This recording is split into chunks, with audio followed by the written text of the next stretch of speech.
Alright, so um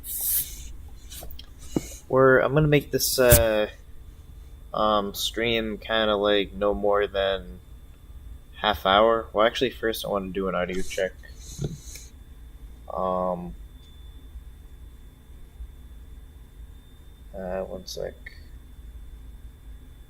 Just wanna make sure I can confirm that my audio is working. The stream looks like it didn't start yet. Hour? Well actually first I wanna do Oh, okay. Now it does. Now it did. I refreshed it. So basically what we've been doing is kind of working out with GitHub for the first time, kind of showing like how to, work within it.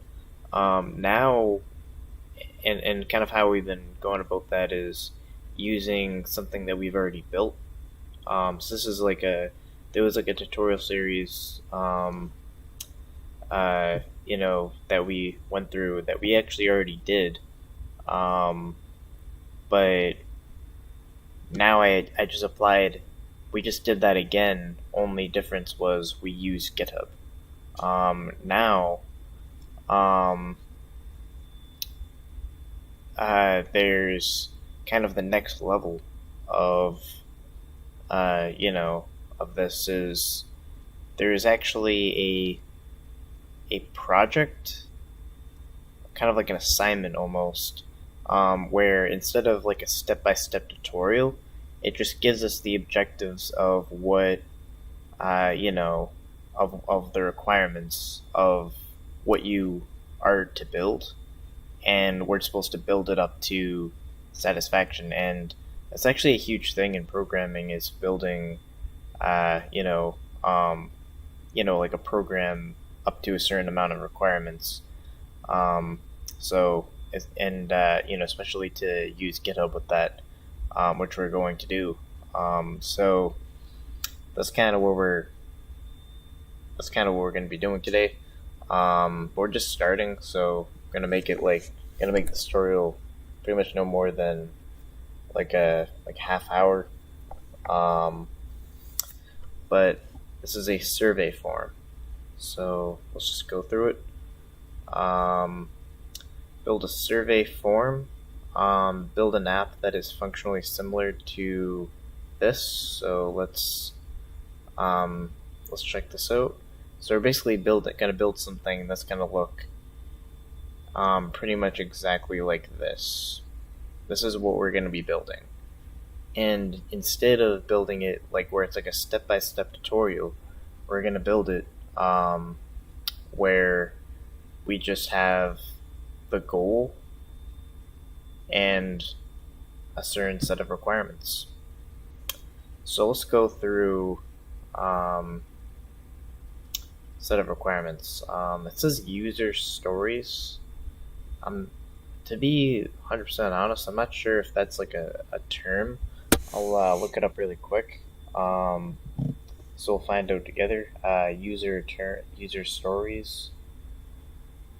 User stories. Meaning. In software development and product management, a user story is an informal, natural language description of features of a software system. They are written from the perspective of an end user or user of a system, and maybe recorded on index cards, post-it notes, or digitally in project management software, yada yada. So, kind of learning this together is basically this is telling you what the program should entail. What should the program consist of? So that's kind of another way of saying programming requirements, which is kind of what I thought, but I just wanted to confirm it. And I guess it's more of an informal way. That's what they're saying. So let's kind of just see more of a. So I guess like a way of remembering it is kind of like a user story, like a user telling a story about what they want, and that's that's what it means. So let's kind of look through some of this. This is number one. You should have a page title and an H1 element with an ID of title. Alright, well, first of all, I think where we can start is. So kind of already, usually we would actually have to build this, so we already have index.html and we have styles.css. So if we want to go in between this, we have that editor to do that. So because this is an HTML file, we do know that how it's gonna start is this. This is the most simple way to get started. HTML. And what else is in an HTML document? A head.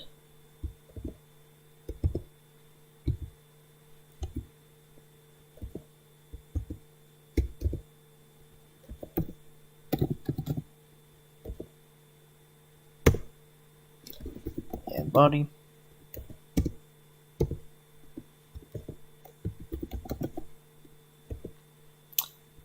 Alright. Trying to have proper indexing, which basically means that if you kind of notice, kind of just a way to just make the code look nicer, is kind of the more you get into certain substructures of programs, you kind of space it in. So it's kind of like this kind of says that this is within the HTML document. And let's say I was going to make a title tag.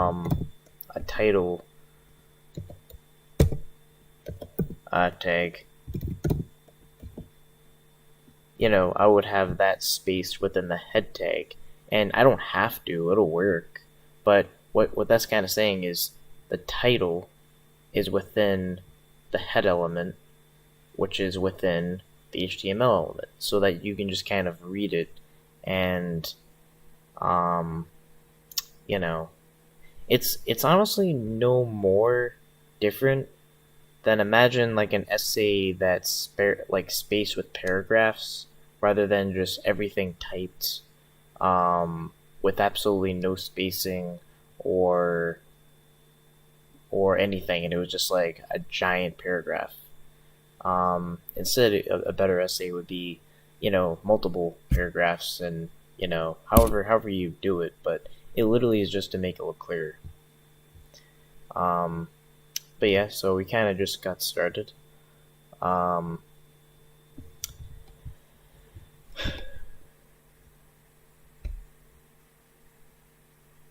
that's kind of what we're gonna do, is just kind of like do very simple ways of getting started.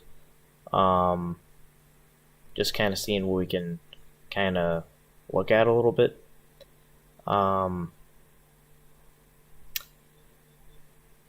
And then bring that to GitHub. And we're going to do that by creating a repository and making sure it works. And in order to do that, I need to make sure I'm logged into my GitHub, which I need to make sure I'm logged in. So you should have a page title and an H1 element with an ID of title. It doesn't say what the title should be.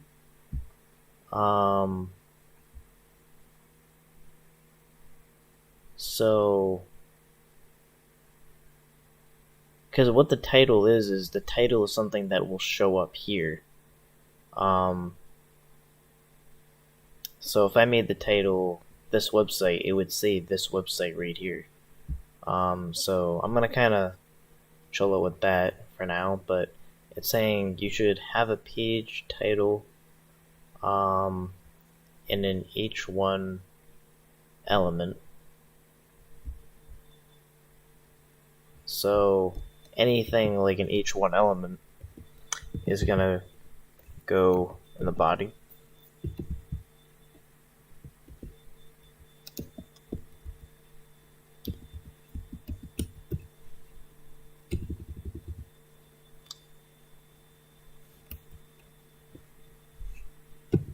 And the ID is going to be title. So already we met the first requirement, it looks like, because we have a page title. It's not really saying what it should be, but we made it so it has the ID of title. Okay. You should have a short explanation and a P element, paragraph element, with an ID of description. Alright, so we'll just put that after.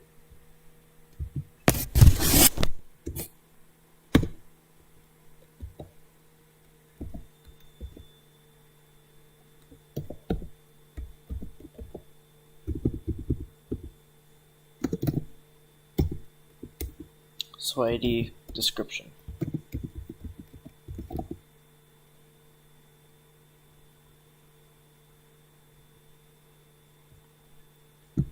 Should have a form element. Now, I'm kind of confused in the order. It's not really telling me the order. I mean, I'm assuming it's one after the other. So we'll kind of just figure that out as we go. So we created this. Now you create a form element. Okay, a form element.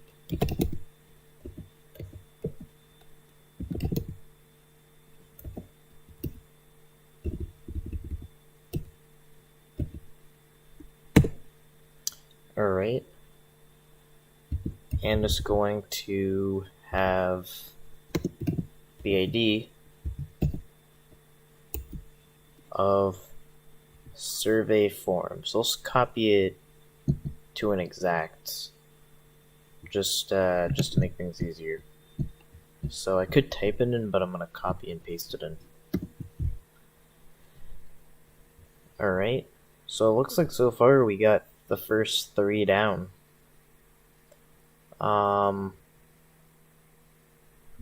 Inside the form element, you are required. Oh, remember this, required. How do we do that? So I do remember how to do that, but I might need to look at, previous code, which is fine. You can use your resources. You don't have to memorize anything, but remember the required part. I think you just type in required to enter your name in an input field that has the ID of name and a type of text. So let's go through this. In the form element, so we're going to space it. It's going to be an input field. It's going to be type text.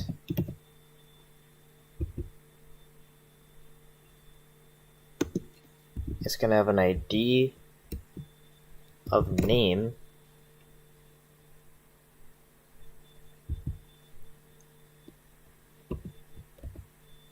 And these are self-closing. And the only thing we're going to do is make it required. And that's it.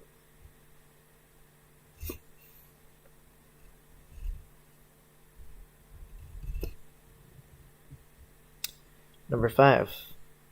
Inside the form element, this is another element.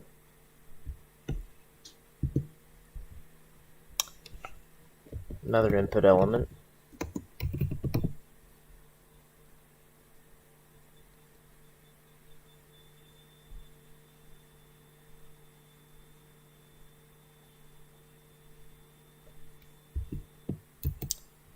Type equals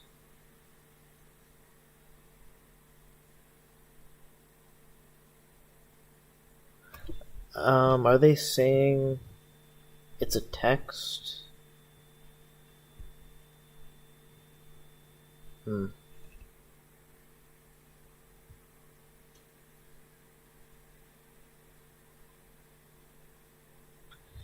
So I'm actually going to try to look at previous code. I think that's what this calls for.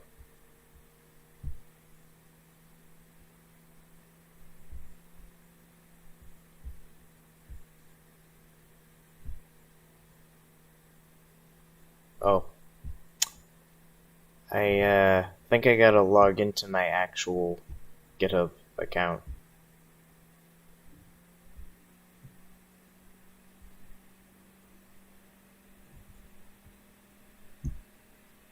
So, one moment. I still want to show my password. Alright, so I'm signing out. Signing in.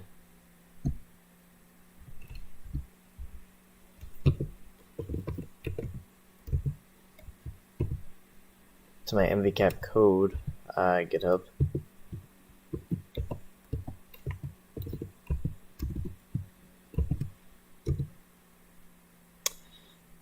Alright. So now I can load the website again.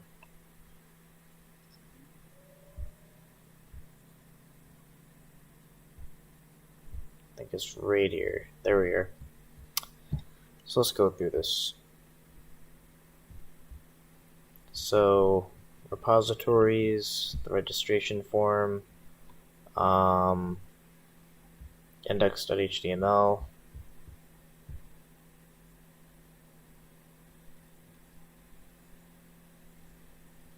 so I'm going to kind of use previous code that I made to kind of help me with, with this.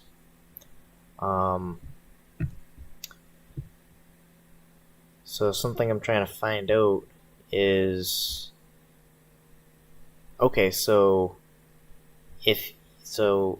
with email, so I wasn't actually sure if with an email field that the type could be text and you just kind of had to make it clear it was an email, but it actually is true that you make the type in email for the input, so that's fine. So we're going to type in email. It wants to have us make the ID email. So we got the ID, and pretty much we just have to, after that, we just gotta make it clear that it's required. Which means that if we type in submit and we don't type it in, we'll actually get a prompt that tells us that we have to type it in. So, alright, if you enter an email that is not formatted correctly, you will see an HTML5 validation error. Okay, yep, and I think that's because we set that as a type.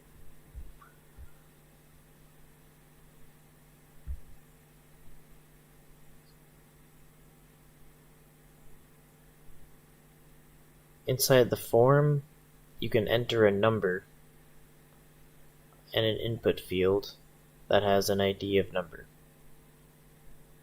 Okay. So I presume that's type. And is there a number type? Let's see. Tape radio, checkbox.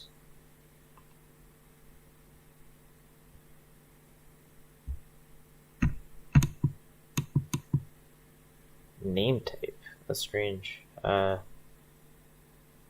I think yeah, I think there is a type number. So we're gonna say type number.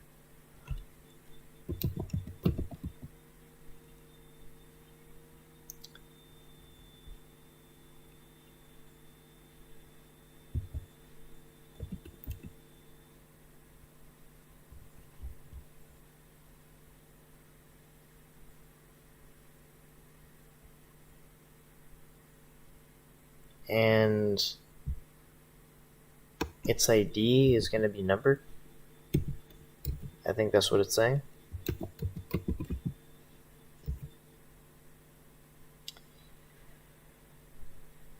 The number input should not accept non-numbers, either by preventing you from typing them or by showing an HTML file validation error, depending on your browser. So I think, based on just making that the type, we've already done that, but we'll circle back to it just to make sure.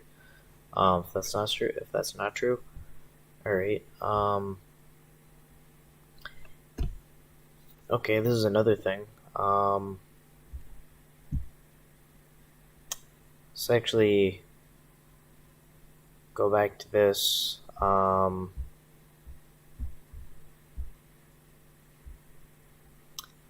If you enter numbers outside the range of the input number, which are defined in the min-max attributes, you'll see an HTML5 validation error.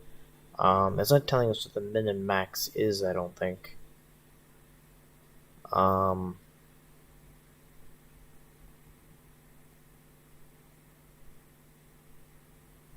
Should have a numeric value? Does it matter what it is? It's just not telling us what that number is, though. That's kind of strange. I guess we can make it the same as the other one. I mean, is this an age? I think this is what it is. So last time, the minimum was 13 and the maximum was 120. So let's just use that. So min, and it is min, right? Yep, min and max. So min gotta be 13. Actually, I kind of think should be 18.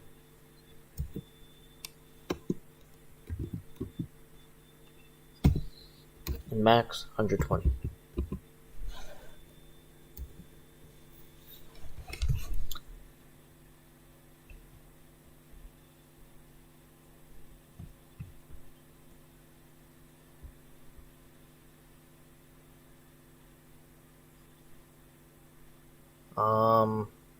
Is there a required for this?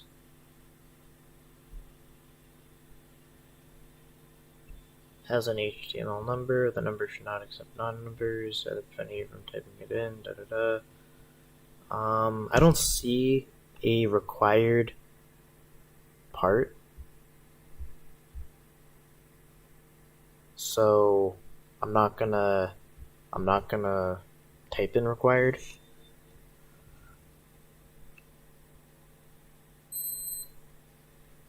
For the name, email, and number input fields, you can see corresponding label elements in the form that describe the purpose of each field with the following IDs. I think it's referring to the actual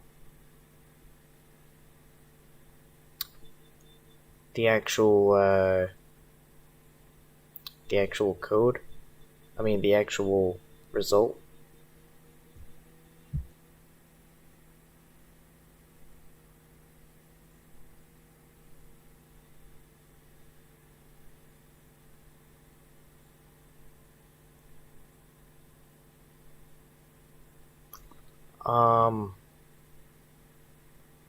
Something I kind of want to see is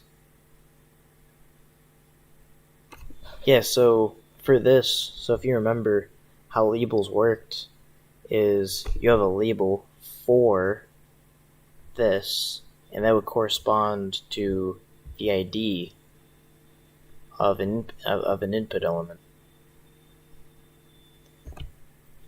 So something we could do is put each of these codes in label elements.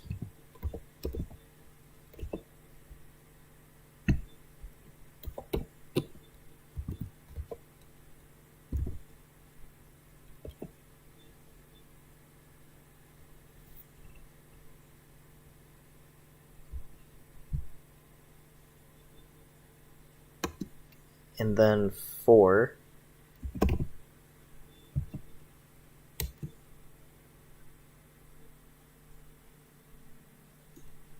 name,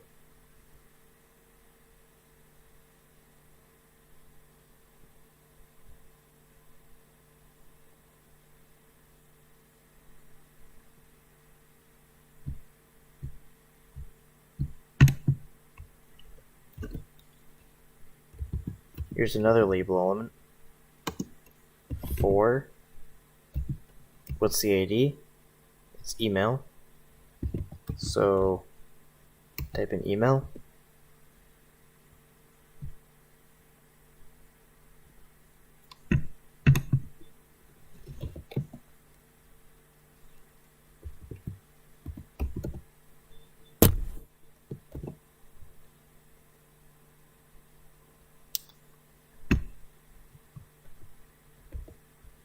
And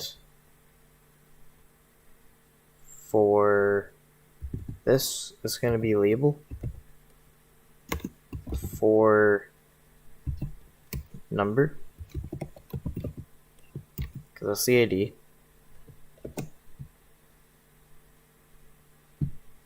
And this is the closing.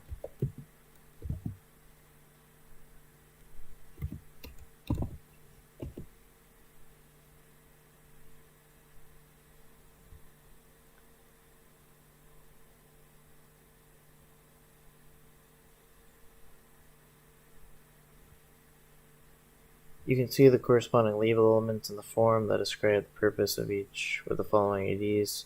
So these, I guess, are going to be the IDs for them. So we can do that. So we'll make the ID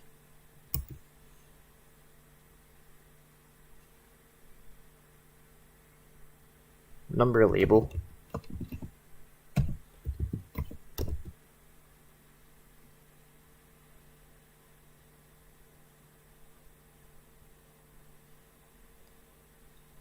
I'll make this ID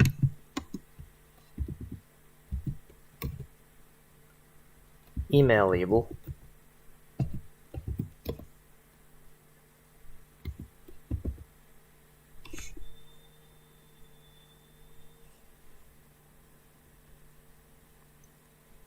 And I'll make this ID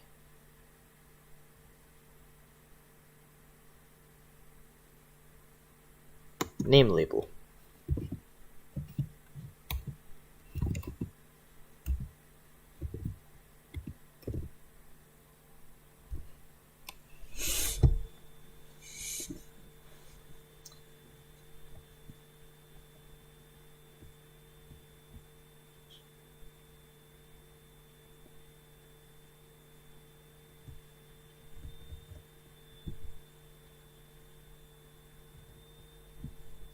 Alright, placeholder. Placeholder text. So for the name, email, and number input fields, you can see placeholder text that gives a description or instructions for each field. So I think what they're talking about is it'll say enter your name, enter your email, age.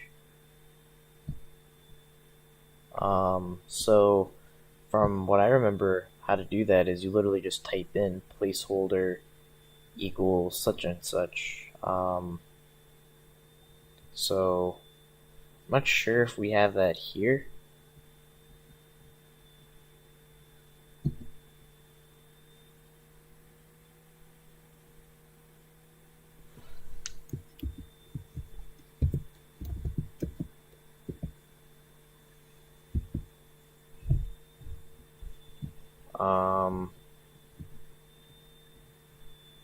Yep. Oh, we do.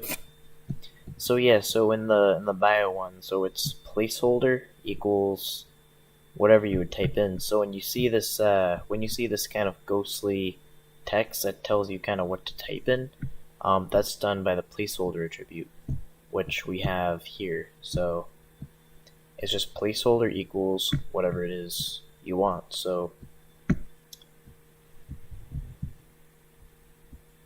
Um, so we can do that.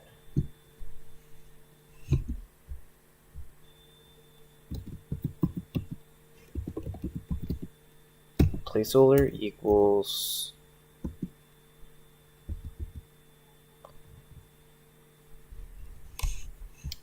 so we're in the name uh we're in the name, so what's the placeholder for it? Enter your name. So now we're gonna try to build that. It's gonna say enter your. I'm always bad with the yours, is it? Yep, that's not capital, hold on. Your name. So now you can see right there that that ghostly text is already appearing. So for the next one, enter your email. So for the email input,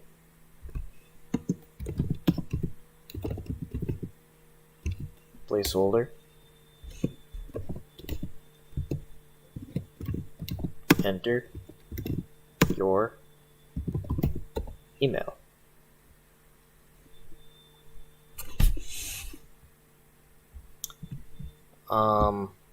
So what's it gonna have for the number? I don't know why they're not just making the ID age. But we can just make it. But we'll just make the placeholder age.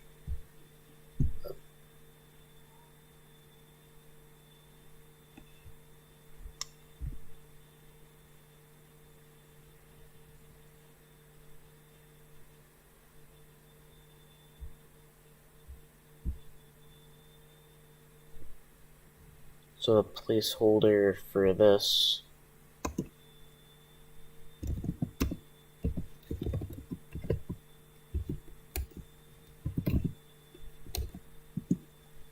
is age, so we have a placeholder for I think all of the ones that we need.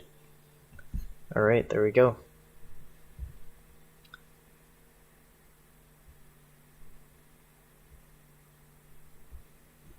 Inside the form element, you should have a select drop down element with an ID. So inside the form element, so I think that's gonna be, you're talking about this right here.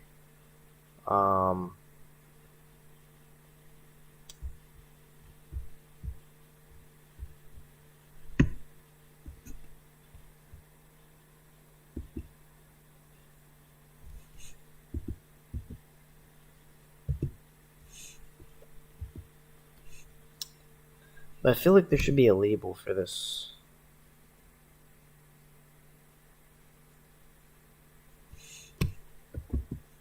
So I'm gonna put one anyway.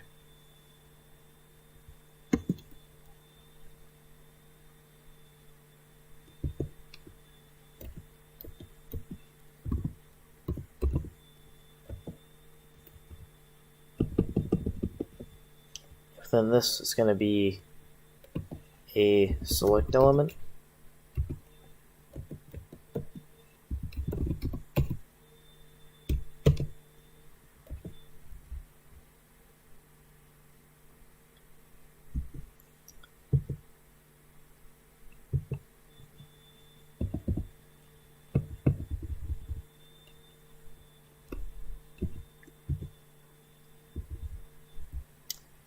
Just trying to make it look nice.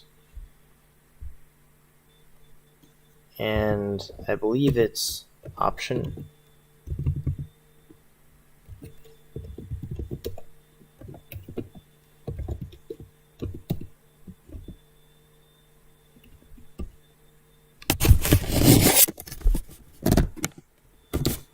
can use the previous one for, yep, so it's option.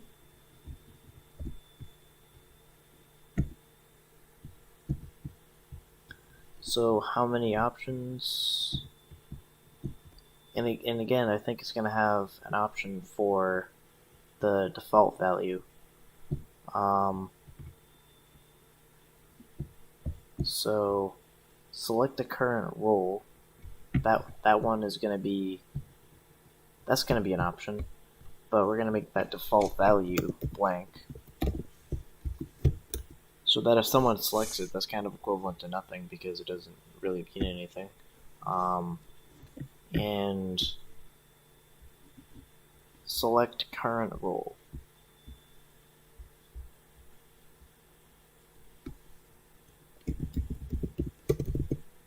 So select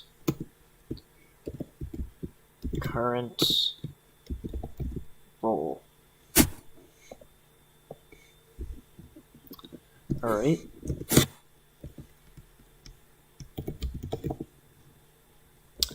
Now another option.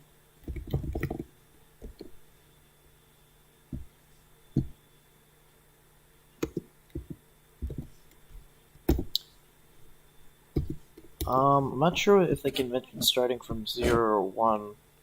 I think it's 1, right? It's 1. So we'll make 1 the first value.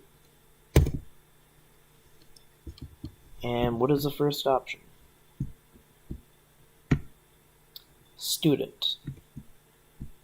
So let's just type in student.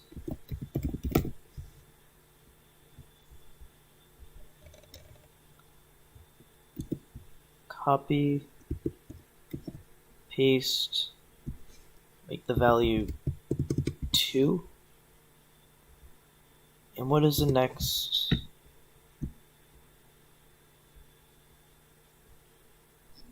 One, it's full-time job.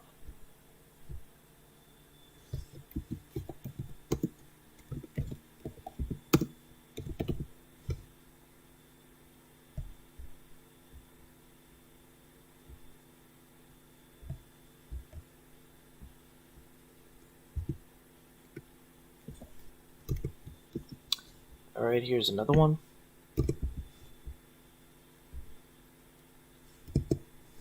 We already put value number 3.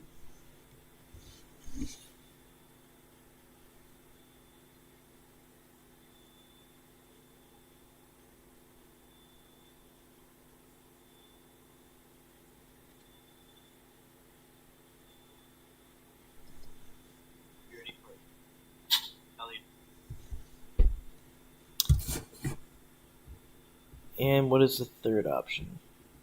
Full-time learner.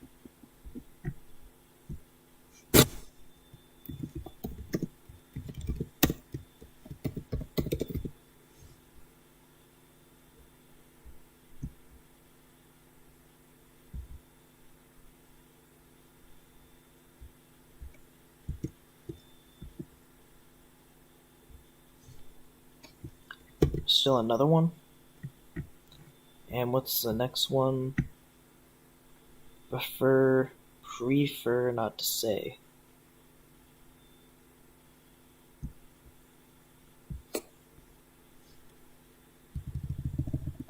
Trying to make sure I spell it right.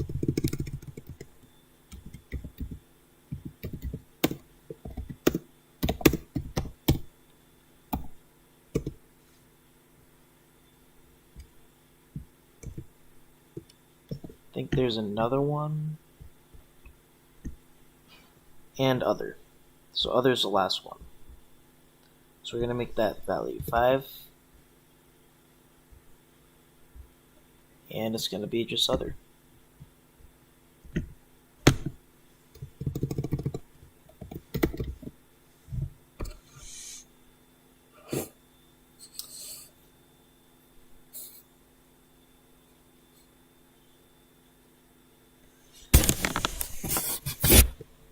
Inside the form element, you can select an option from a group of at least 2 radio buttons that are grouped using the name attribute.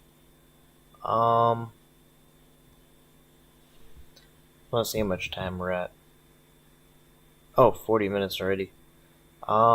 Okay, so this is actually something I want to do before.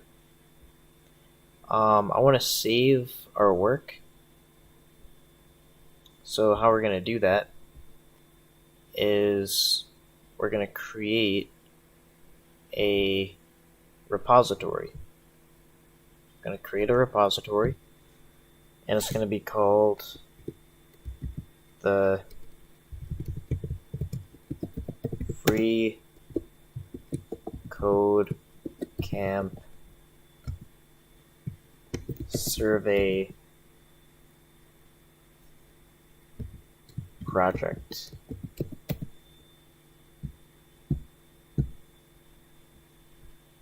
And I think that's all we need. And we're going to publish it.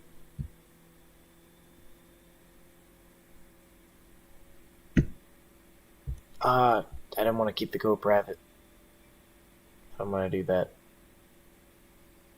But it's all good. So now, if I made that visible,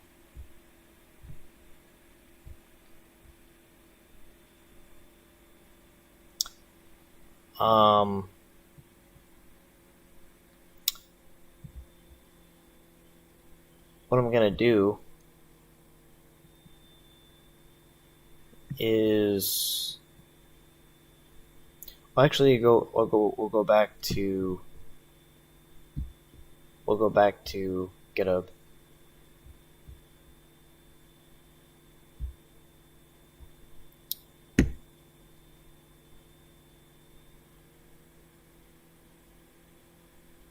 And through this button, it should open up the coding editor for the exact file that we need. So I'm going to try to wait until that opens.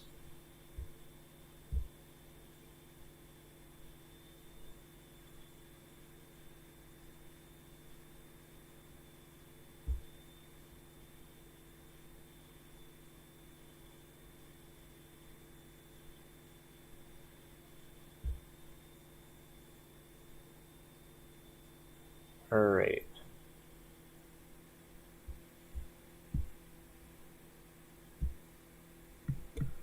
So now that that's gone, we're going to make the index file. We're going to make the index file and the index.html file and the styles.css file. So new HTML file, index. There we are. And now let's create another file.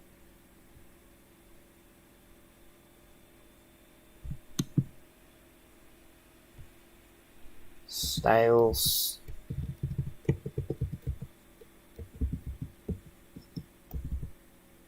.css. So has it recognized that it's a CSS file, so we know that it worked out. So we're actually gonna ignore, well, okay, so what we're gonna do is we're gonna try to save the work we've done in our coding editor. So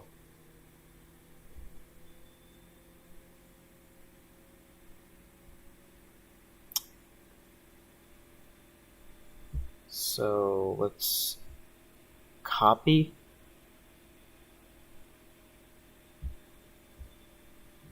We're going to copy all this code.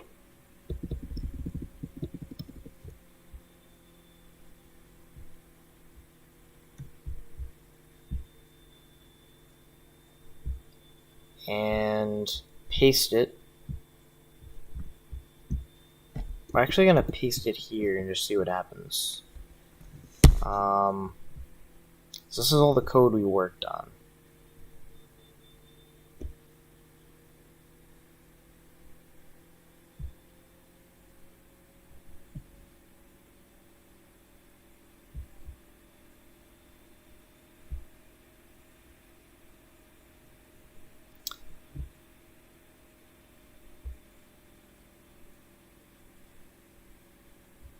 So this is the default.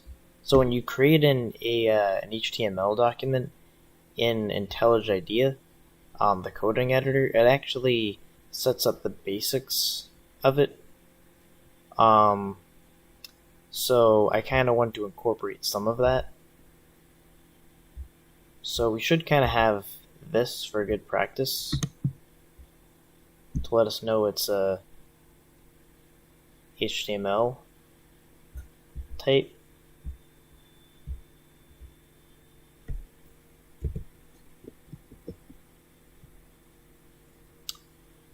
So we have that. And I think all we need is this. That's also an important part. Yeah, and everything else is just a template. So we can get rid of it.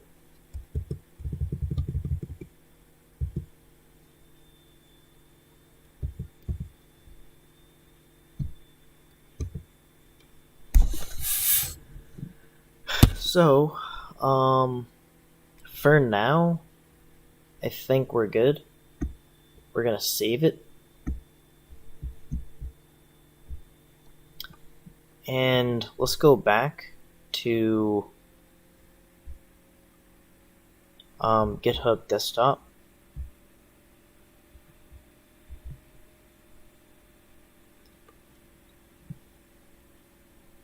Where it detected changes. Look, it detected changes to the FreeCodeCamp survey project. Why would it do that? Because we just made all this code.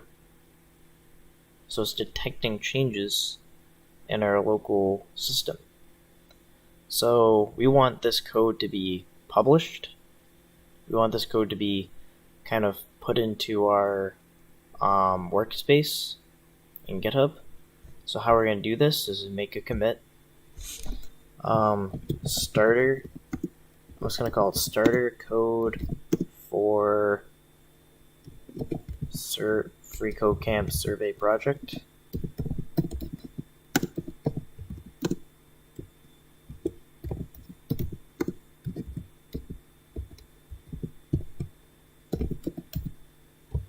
And we'll just say on March 11th, 2023 at 8:23 a.m. we completed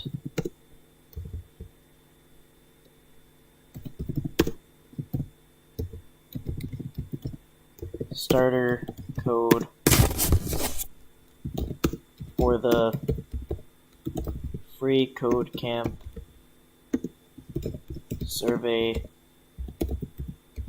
project. So it's kind of like what a commit is kind of like a sticky note attached to this exact version. So at any point, we'll be able to go to this exact version and we'll see this documentation. So it's all clearly laid out. So now we're gonna commit to main. So we made the commit. And now that we've done that, now we have an option to push origin. So we're gonna push that code, boom, to GitHub. Now, Um, let's go back to the website.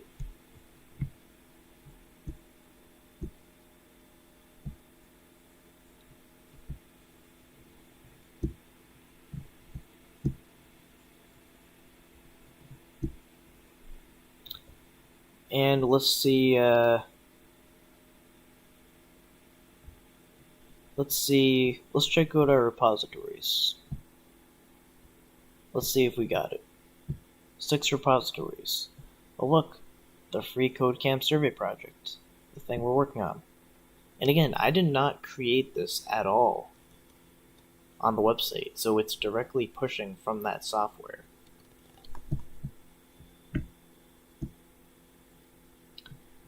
And if we look into it, let's look into the code. There's options to download it. There's options to open it back up into GitHub Desktop. You don't really want to do that. Let's just take a look.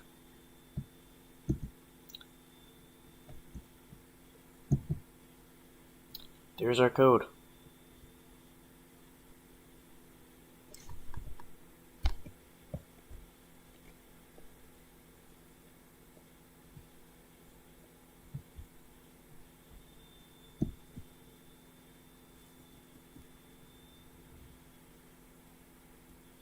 So these are the commits. The initial commit, I think, is just done by default when you create the repository. So I think that's the one it does for you. And this is our commit that we created.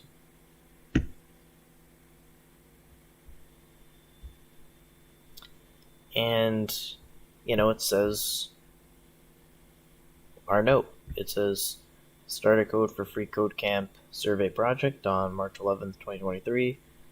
We create, whatever we said. And it'll have that exact version associated with it, where we could go back into that code, and this is the only code that we changed. It's right here.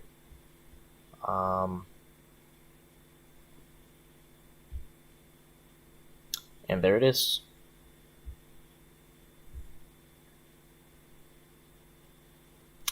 So, for now, I think there's an option to save changes. I'm not sure if there is. Is there some kind of option?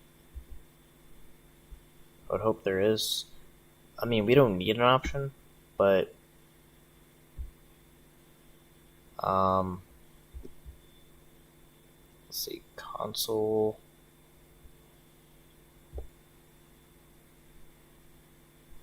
Whoops. That's not what I wanted.